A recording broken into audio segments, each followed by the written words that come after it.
So guys, as you can see from the title of this video, I'm a 37-year-old car salesman. What the hell happened? Now, this is a little bit different than what the videos that I usually do come out with, which are a little bit more educational. But, I want to talk to you guys about this, about being 37 years old, being in the automotive industry. What the hell happened? How did I become a car salesman? How did I get into the automotive industry? And how do I feel about it? See, I remember growing up and there was huge pressure, especially me coming from where I come from, being in an Indian heritage, which is basically from India, Punjab. There are only three things that I could basically become. And that was a doctor, engineer, or lawyer. These are the three things that my parents instilled in me from day number one. I remember constantly being compared with my cousins and my friends. And I remember feeling all the pressure of becoming this. But for me, I didn't really like sitting down at a desk, learning, memorizing things from a textbook. That wasn't always me. I was always into sports. I was always very good at communicating. I was always good at really making friends. And I knew that wasn't the path for me. So I remember going to NAIT, which is Northern Alberta Institute of Technology, which is a college basically. And I remember just dreading the day of going there. And I remember going to school. We were about 3 months in and I was about to become a materials engineer. This is what I was on pace to doing, materials engineering, which I knew nothing about. But, I just wanted to do it just to make my parents happy. But I never enjoyed going to school. I hated being there every single day. It was so annoying and I felt very unfulfilled. And I felt like I was always meant for something else. And I looked at the income that I was going to make. And materials engineer, basically, it looked like they were going to make $100,000 a year. And I kept looking around. I kept looking at my parents. I said, my parents make the same amount of money that I'm going to make when I go to school, when I go to college. And they're struggling right now. They're living hand to mouth. They work every single day. Our vacations, we have to just scrape by. And this is nothing against my parents. They did what they could. They came from India with basically absolutely nothing, with $20 to their name. And they made a life for me and my sister that we'll always remember, that we'll always cherish. They always gave us all of their time.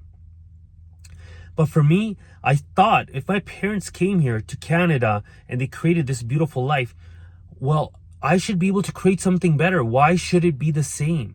So I was looking for that industry or that career that could skyrocket my growth. And I didn't know where that would be, but I knew that wouldn't be in materials engineering. That's why I couldn't put my heart into it.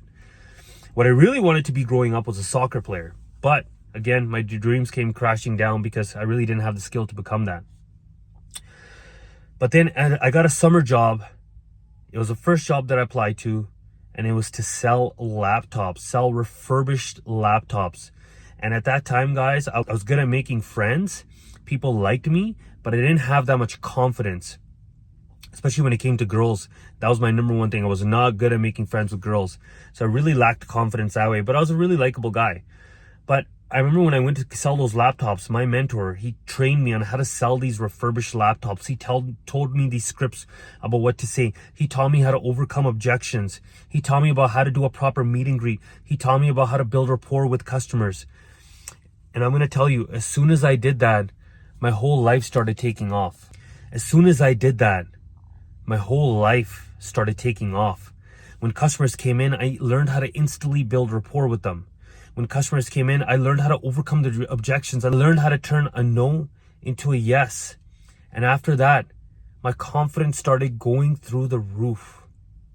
And lo and behold, 2 years later, that same store where I had started off as a salesperson, I now was getting promoted to an area director. And then from there, I had the opportunity to open up my own franchise in BC. I was 23 years old and I was about to open up my own franchise in BC, but I was not ready for that. I remember the day that I got the opportunity to open up my franchise. I thought my whole life would change. I thought I would make millions of dollars and I was going to retire my parents, but I wasn't ready. I was stupid, ignorant, and I didn't know how to run a business. So 6 months later, I remember the first day that we opened up my shop, grand opening, we sold out all the products, we sold out all the laptops. And I thought all my dreams were going to come true, but they came crashing down very quickly because running a business and just selling is completely different. Long story short, I ended up losing that business. And at the same time, I was about to get married to my wife. And imagine if you grow up in my culture, there's so much pressure on you, especially for a man to provide for your family. And when I met my wife's parents, I was this businessman, young entrepreneur, very successful. And then when we were about to get married, I had lost everything, a loser. And I remember just, my wife, she always believed in me, but I remember feeling this guilt because of her parents. They told her, like, why would you marry this guy? He just lost everything. I could tell that they didn't believe in me as well. And they had all the right not to, because I was a loser. I had lost everything. So I was looking for an out. I needed a job. I knew I could sell. I knew I was very confident. I didn't know what to sell. And what do you do usually when you're looking for a career? You call your friends. You look for people who are already doing well, people who are, making a great income. And I called one of my buddies. He told me about the car industry, and he told me how he was making over $100,000 a year. And this guy, one of my friends, he wasn't the sharpest. I knew I could sell better than him. He wasn't as charismatic. After what I've progressed from learning from selling laptops from my mentor, he told me about the car industry. He said, look, all you need to do is work your ass off. And if you do, you will one day make over $100,000 a year income, and you can do it quick. I said, you know what? I am in. I remember I walked into the Kia dealership, first interview. Guy sits me down, asks me a couple questions. He says, okay, let me introduce you to a manager. The guy's outside having a cigarette. He meets me, just says hi to me. He says, okay, you're hired. When can you start? I was like, what the hell? What the hell did I get myself into? What's going on here? And I remember the first day that I started at the Kia dealership, I promised myself that I was going to outwork everybody at that dealership, because I had no choice. I had just lost everything, and I was just about to get married. I had absolutely no choice but to give this thing a shot. And you know what? When I started outworking everybody, I can tell you right now, the car industry, the automotive industry, completely changed my life, transformed it. I started selling cars, started making $4,000, $5,000, $6,000, $7,000, $8,000 a month. I remember, and I couldn't believe the money that I was taking home. I had never seen that type of income. My whole life started slowly changing. Instead of going to Walmart every single day and buying those frozen pizza boxes, I remember that every single day me and my wife were eating these frozen pizza boxes, putting them in the oven. McCain, I remember the brand too, McCain. They were always for you. I would get them on a deal, 2 for $5. That's what I would get. I remember eating those constantly, being so sick and tired of eating that. I remember going from there, slowly upgrading what we were eating. And I remember, because of the car business, I bought my first townhouse. The first townhouse that I bought was for $305,000. You know what I sold that house for? I sold it for $650,000. That's what I sold that townhouse for. I would have never had that townhouse if it wasn't for the automotive industry. The automotive industry, I got promoted. I went from salesperson, I went to running an internet department, to subprime, to finance manager, to sales manager, then general sales manager, and then I became the general manager of a dealership. Because of the automotive industry, I'm consistently on a monthly basis making around $20,000 a month for my family. I don't say that to brag. I say that because I owe this industry everything. It gave me everything. It gave a guy like me who was down and out and just needed a chance to change his life, this automotive industry.